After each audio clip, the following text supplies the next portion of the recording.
your host, Samantha Stone, and we're going to talk all things Historical Society and catch up on things happening in the city today. Welcome, Scott. Hi, Samantha. Glad to have you here. We have new city council president, right? I don't know if it's new. It would have been as of January, right? January 2nd. Mike Concannon? Yeah. You know what? He posted a picture recently, and so I got all thrown out thinking like something recent, but you're right. That's not new. Yeah. I thought you were trying to trick me. Definitely not trying to trick you. He tricked me. He posted a picture recently. Maybe his plaque came in or something. I don't know, but he posted a picture and they threw me off because I'm like, I thought it was done in January also. So anyways, a congratulations. That's right. For the power of Facebook, right? Bring him back. Bring him in next week. We'll have him in for sure. I love it. One of the things I wanted to chat about is you lit up not you personally, but the DPW crew and such helped light up the common and raise the Ukraine flag. Tell us a little bit about how that came to be and such.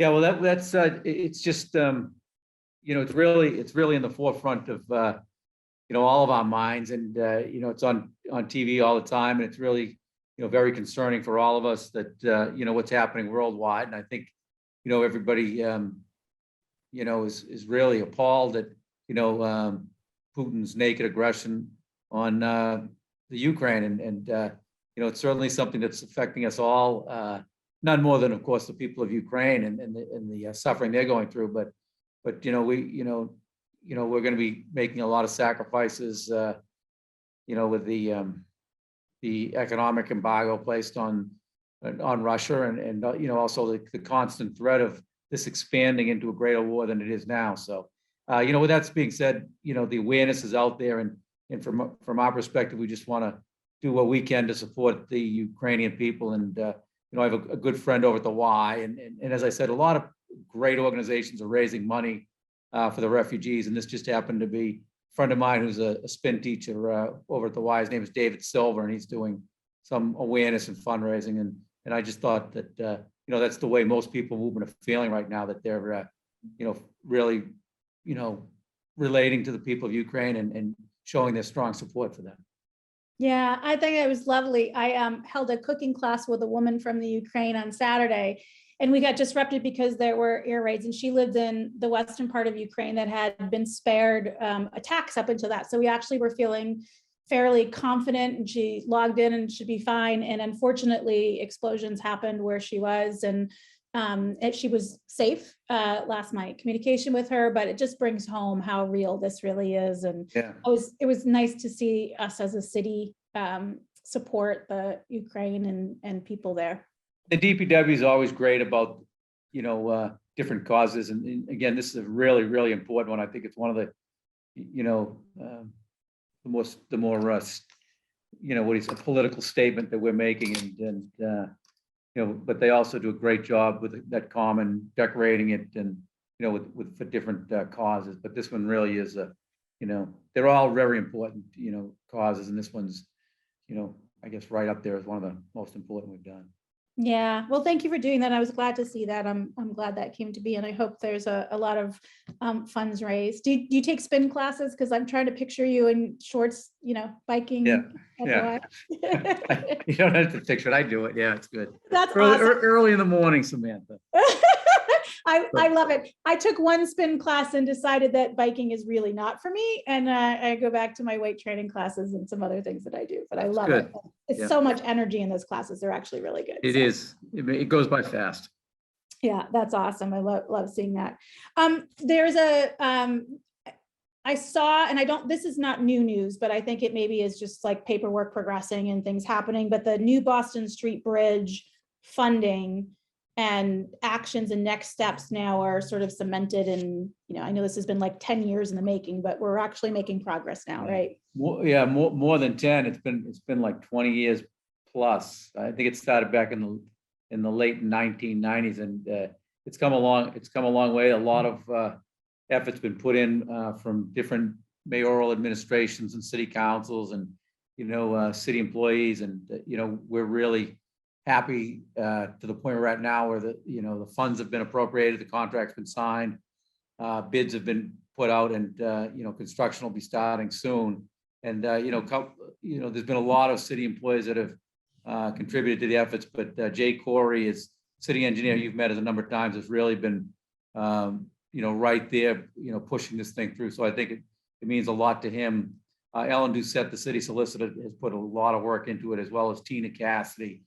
She's our representative on the MPO, and that's the organization that's funded the money. So, everybody's put in a lot of work, but and I don't like to point out people, but those three stand out in my mind as really strong advocates and stewards of this project. No, that's great. I am not patient enough person for a project of that duration. So I'm so grateful that there people are who've stuck through it. Another big project, we know the Hurled Park, we received some infrastructure grant money to have the engineering design of what we might do there. Do I understand that correctly? Yeah, Catherine Clark, our state rep, our congresswoman down in DC, she's been very supportive of the city in a number of different ways. And this one, she put out requests for earmarks, and she was able to get us just under $300,000 for part of the design work, which is, a very important part of it. And that's going to be a really nice project. It's about 11 acres of, open space that, we plan on taking the school down, the building down, and doing both passive and active recreation, which is really going to be nice for that neighborhood. And it's a sizable piece of land, one of the remaining big pieces of land that the city has control over. And the city council, to their credit, designated that as Article 97 when we built the new Harold Wyman in its place. So they were forward looking on that, and so now we're in a position to take advantage of that and build a beautiful park. I love it. Now, have we contracted someone to do that design, or is that an RFP process that's still in the works? We'll do an RFP on that. We have had some initial design work done by Horsley and Witten, and they've done a lot of work in the city on conservation. So they're a well-known entity, and I'm sure they'll be interested in bidding on that when we put it out. Excellent. Anything else that's going on that we should know about? No, just we're knee deep into the budget season, so that's we're beginning April. We'll be hopefully submitting to the council by the middle of May. Working with, been meeting with Matt Crowley and Bob Elkananda from the school department, keeping an eye on what they'll be proposing, and really it's just going to be one of those budgets that we really have to keep a tight grip on, because it's coming out of COVID, there are a lot of different needs, not only in the school department but also across the city. So there are a lot of requests that all won't be able to be fulfilled with certain constraints we have. So it's going to be an interesting but difficult budget to work on this time, but we're up for the task. I think that's great, and I think people should stay involved in all the meetings that are happening and things. People should go to those, listen, hear what's going on, and stay connected. So thanks for raising that. Not specifically to Woburn, but Representative Rich Haggerty is also looking for a new legislative aide. So anyone from the community who is interested in that and public service, it's a great position. Anthony did some amazing work while he was there. It's a really important position for us as a community. So I hope to see some folks local apply. Yeah, I'm sure he'll get a lot of good applicants for young men and women out of college who are looking to get in there and make a difference. So it's a great opportunity. Awesome. Thanks for joining us, Scott. I've got Kathy in the wings here. We're going to talk about the Historical Society. Thanks for joining me, Kathy. Thank you. Welcome. How are you? I'm doing really well. I'm glad to have you here. Before the show, Brian reminded me that you interviewed me years ago when my book came out, and it was like a blur. And this is a much more fun conversation. So thanks for joining me today. It is. Thank you very much. I appreciate it. Awesome. So one of the things I want to talk about is we have this beautiful space that the Historical Society uses, a beautiful renovated mansion right on Main Street there. And every time I drive by it, I remember what it used to look like. And I look at it now. To be red. Right. And it's so beautiful. I mean, it was always a beautiful space, but now it's just so nice. That space is provided to the Historical Society, right? And you've got some Is it- exhibits there. Yeah, it is. I'm a co-founder of the Historical Society in 2006. And we really are different than a lot of historical societies in that we do not have, we don't own property. And in a way that's very good actually, because comes with it a lot of other headaches.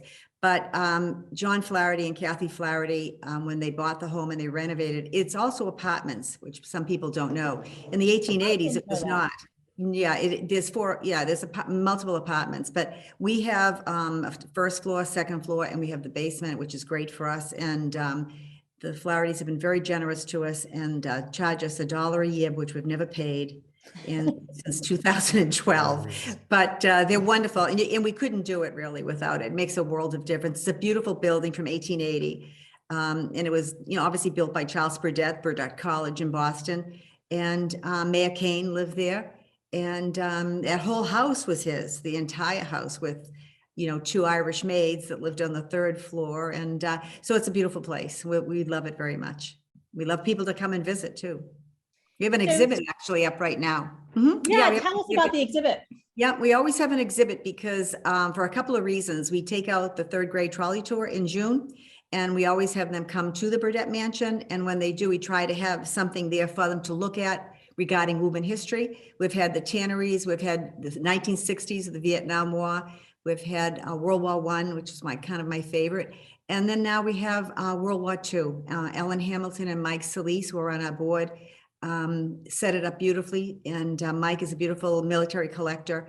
And so we're very blessed to have it. And we've actually just recently had in New Horizons. The Gables is coming next week, and the Atrium in Burlington. We put it out there because our veterans and their service to our country is very important. So we want the students to understand that and understand the generations that went before them. And so there's all kinds of things for them to see. So it's wonderful.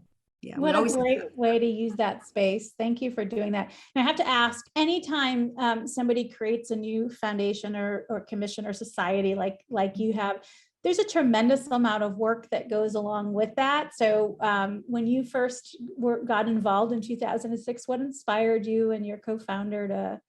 Well, you know what it was? It basically started out that I was on the Woburn Historical Commission as an alternate, just kind of being part of it. And at that time, several of us, the idea was thrown out there to start a historical society. Woburn had something similar to it in the 1950s. With Dexter Johnson and other people from Woburn, and they would have their meetings at the library and they would have speakers come in. It's a little different. We didn't have like what Winchester would have or Lexington or Concord, which is a true historical society. So I thought that someone had mentioned, well, from that commission, maybe we have a historical society. And I went to the First Congregational Church, and there were a couple of people there that I didn't know, and they're no longer with us, actually. There's only myself and Darlene Wigton that is still left, that started in 2006. And we started at the First Congo, and all of us took a different interest. Darlene does reenactment, and works, I know, in the Lexington area too, but mine is veterans. So we started the Veterans Oral History Project, and then education with children. Those are kind of my fields that I like working with. So it's just evolved. And then Brian and myself, we started with our Veterans Oral History Project, recording our veterans from World War II. And we've done probably 25 films, I think, between veterans, our history. And of course, at that first beginning days, John McElhenney was with us, and we did a film on the tanneries of Woburn, the farms, police and fire. And we've been very blessed. We've won Telly Awards for our work. Gettysburg, we won a Telly Award, went to Gettysburg, brought the film, and they put it in their museum because they've never had any group come that was so well prepared and knew about their Woburn veterans that served and died at Gettysburg. So we have a tremendous military history as well as other histories, such as tanneries and farms. So yeah. I love that we're very active. Oral history, and you guys can't see Brian, but he's right off screen, and that it is really an incredible series. And if you haven't seen it, I would encourage people to watch some of them. It's a really wonderful way to hear Thank you. firsthand what's happening, what happened, and the lessons we've learned from that. So thank you. I think Brian has put on about 30 of our films, I believe, and it's on YouTube.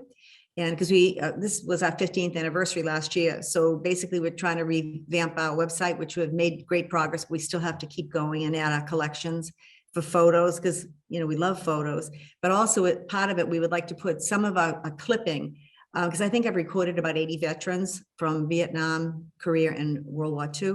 And we would like to put that clip with those photos because most of my World War II buddies have all gone, so it's heartbreaking for me because we just lost 2 that would have been 100 years old in the, just recently. So, yeah. Well, thank goodness you captured their stories. Oh, absolutely. Absolutely. And the fire and the police, it's amazing. So it's a great oral history, no matter what subject we take, but film work is what makes us a little different, I think. And we're trying to get back to this, up to the high school. Right, Brian? We're trying to get back up. We're trying. Because we're working on 3 other films and we want to, and one is a veteran series, but also there's a couple of other subjects we're going after. So we want to get back in and hopefully in the fall, get back in and show another film because we love people coming out because that's the whole part of it, coming together as a group. So we've really missed it in the last 2 years. Yeah. Well, we're really glad that we're able to start getting back to those things. Yeah, absolutely. You mentioned the Historic Commission. Tell us about the differences for those folks who aren't familiar with the work. Right. They do very different things. They do first of all, the Woburn Historical Commission is a regulatory board for the city, and they do the demolition delay and obviously do the wonderful inventory on our properties, the footprint of different homes.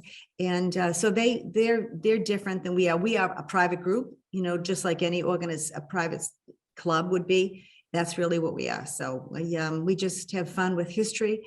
And Woburn has such a tremendous history. It's important. And that's really how the 3rd grade trolley tour came about. We've been doing it now. I think I've been doing it since 2013, but we take out, we were approached by someone on the school board, school committee, and down at the superintendent's office in 2013. And part of the curriculum of 3rd grade is to learn about their state and their local history. And we wanted a different approach. And my coordinator with the principals is Wayne Clark out of the Shamrock School, who's fabulous. I love the Shamrock School. I love them all, but Wayne is very good with working with. And we put it in there and I said, oh, sure, we'll be happy to teach the kids about Woburn history, but on a trolley, not on a bus. We're going to go on a trolley. So it just started from there. And we were blessed with the Cummings grant. And because of that, most of our monies will go to support this because it costs probably $13,000, $14,000 just for 3rd graders. So and this year we have been asked to take out by the Wyman PTO, actually president asked us to take out the 4th and 5th grade of their school because they missed it. They missed it and they didn't participate. And they were kind enough for their PTO to pay for the trolleys, and we will pay for the books and the shirts and all the other things we put in with it. And so now we're taking out all the 4th and 5th graders with 2.5 weeks, and probably over 1,020 students will be taking out. So, wow, what a great gift. Yeah. That's such a cool program. they get a history book and they get a t-shirt and we give them a goodie bag and sunglasses. And the amazing thing is Woburn has changed so drastically. Our demographics have changed. There's a lot more apartment dwellers that maybe the kids don't get a chance in maybe the North Woburn area or wherever to get out. So this is fabulous because they get out and we take them they get out of the pumping station, the burial grounds, the common. And we're very proud of what they learn. And, I think we make a difference that way. And we have fun with the kids. We just have a wonderful time. That's great. What other events are coming up? I know you do a number of things throughout the year. We do. We basically have 2 big events that are coming up. It's a kind of a rush for us from April, May, and June. We shut down for July and August, where Brian and I may work on the film during that time. But we have, the mayor had mentioned the student art banner project. And for those who aren't familiar with that, we did it probably, I think, in 2015, the Historical Society. And then I approached the mayor to see if he could help financially, because that is also a great deal of money to work on. And what happens is I put together with another group we put together subjects for the students to make a drawing of from kindergarten through 8th grade. In 2015, we went up, I believe, to this sophomore year. And the art teachers in the city we include St. Charles, the art teachers would pick a subject based on their grade. And then we get over 2,700 drawings to look at, and we will get this grouping April 15th. And board members and myself, we will look at the drawings and we'll pick up probably about 210 that will be banners. And so the banner is like 48 inches, like 38 inches or something. And there's the same school will be on a banner, but 2 different drawings and different subject matters. And it's wonderful. When we did it in 2015, we had about 5,000 people that came out to see their children's drawings, because we had a ceremony where they got a medal and they got a certificate. And then we do another 200 in the rotunda. The mayor allows us to hang in and they get a ribbon, an honorable mention. So it brings out the community and it brings kids together, and they're very, very proud. And that's when you see what the city really looks like. When you see I love walking around and seeing those banners, just because I love history, but also just to see that it was such a community gathering event and all that artwork that those students had done, and what a wonderful way to help people learn about history and display. Oh yeah, it's wonderful. And the DPW and a few other of us go out, and they're wonderful, and they take good care of us, because every pole has to be labeled so that the parents get a map and a letter saying your child's drawing is on this pole, because we don't need 200 parents coming to say to the mayor or anybody else, where is my child's drawing? Well, let me remember that. That doesn't happen. But anyway, we have that project coming up, and we also have, and that will happen in, the drawings will go up the June 1st, 2nd, and 3rd. The opening ceremony for people to come to the Common is June 4th. But we have a new project this year. I've been working with a teacher at the Joyce Junior High, Mary Petaruto, and she has 95 8th graders. And they have at the high school, I don't know if you're aware of it yet, but they have a new civics program project that they're going to have.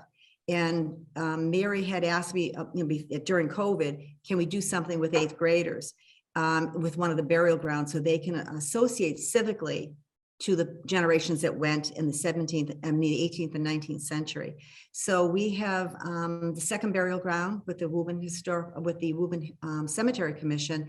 The kids are going to go in, and I've researched 98 names, and each student gets their own grave and some brief history. There's over 41 Revolutionary War soldiers in there that we can identify their graves, and they'll get their military history, and they will have to create a poem, a drawing, or an essay. And that will be part of this project here at the high school in May. And then they come to the cemetery May 31st and find where their grave is. And, so that's a great project. And those are the kids we first had on the trolley tour. So it's fun. Yeah, it's great fun. It is great fun. So that's a wonderful project. So much good community building and good education happening in, sort of very tangible ways. Thanks for you and everybody. I know it takes a lot of people and a lot of hard work. It does take a lot of people. It does take a lot of people. We have a great group. Don't you think, Brian? We have a great group, Mr. Absolutely. Presidente of the Historical Society. Samantha, I'll come on next week. Yeah, you come. Yeah, all right, we're going to count on that. We're going to count on that. So yeah. Thank you very much. I appreciate it, and I do hope people come out to see the drawings. And also, the mayor's going to put up the killed in action of our military soldiers who were killed in action during the month of May. We had them out before. We're going to bring them back so that we have that up there on the Common, because that's what that Common is for, all of those who served. So thanks. I hope you can all come out and see everything. Well, thank you so much for joining us. Thank you, Brian, in the background, and all the people who work on this to help keep our history alive. If you haven't seen those, some of those videos, I definitely recommend watching them. They're very touching, and you learn a lot through them, and so grateful for all that hard work. And as always, Woburn, continue to take good care of each other.